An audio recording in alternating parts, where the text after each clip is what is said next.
فإن مع العسر يسرا ان مع العسر يسرا۔ تو اب یہ بات سمجھ لو کہ تنگی کے ساتھ، مشکل کے ساتھ آسانی بھی ہوتی ہے۔ یہ بات 2 مرتبہ ارشاد فرمائی اللہ تعالیٰ نے، فإن مع العسر يسرا، کہ ہر مشکل کے ساتھ ایک آسانی ہوتی ہے، ہر مشکل کے ساتھ ایک آسانی ہوتی ہے۔ یہ اللہ تبارک و تعالیٰ نے زور دے کر 2 مرتبہ یہ بات ارشاد فرمائی۔ اس میں دیکھنے کی بات یہ ہے کہ لفظ یہ استعمال فرمایا کہ مشکل کے ساتھ آسانی،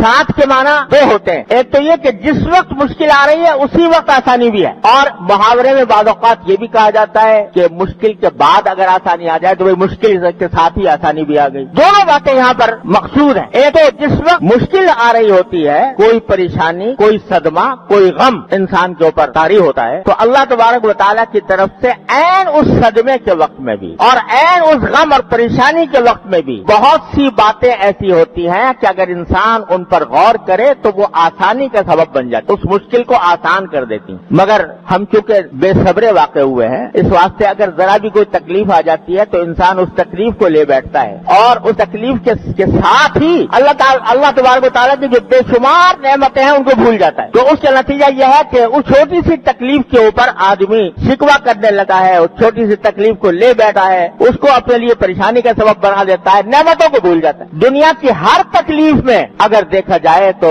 اللہ تبارک و تعالیٰ کی طرف سے ساتھ ہی ساتھ بہت ساری نعمتیں بھی موجود ہوتی ہیں۔ پھر ایک بات اور کہ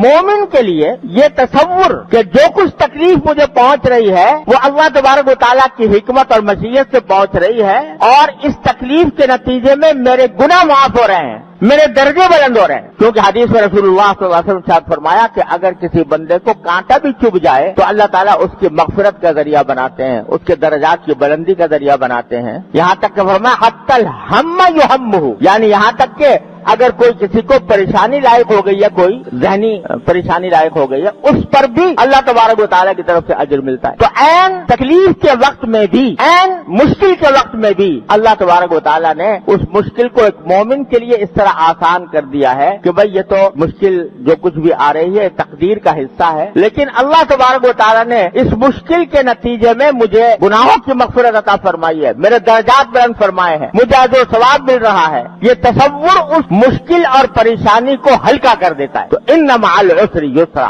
ہر تنگی کے ساتھ ہی ساتھ، آگے پیچھے نہیں، ساتھ ہی ساتھ آسانی بھی ہے، اور یہ آسانی میں نے عرض کیا 2 طرح ہے کہ ایک تو بہت ساری نعمتیں جو موجود ہیں اس کا آدمی تصور کرے تو تکلیف کی شدت میں کمی کا احساس ہوتا ہے، اور دوسری طرف اس تکلیف پر اللہ تبارک و تعالیٰ کی طرف سے جو اجر و ثواب ہے، جو گناہوں کی مغفرت ہو رہی ہے، اس کا اگر تصور کرے تو ایک مومن کے لیے وہ تکلیف ہلکی ہو جاتی ہے، اور اس طرح عسر کے ساتھ یعنی مشکل کے ساتھ آسانی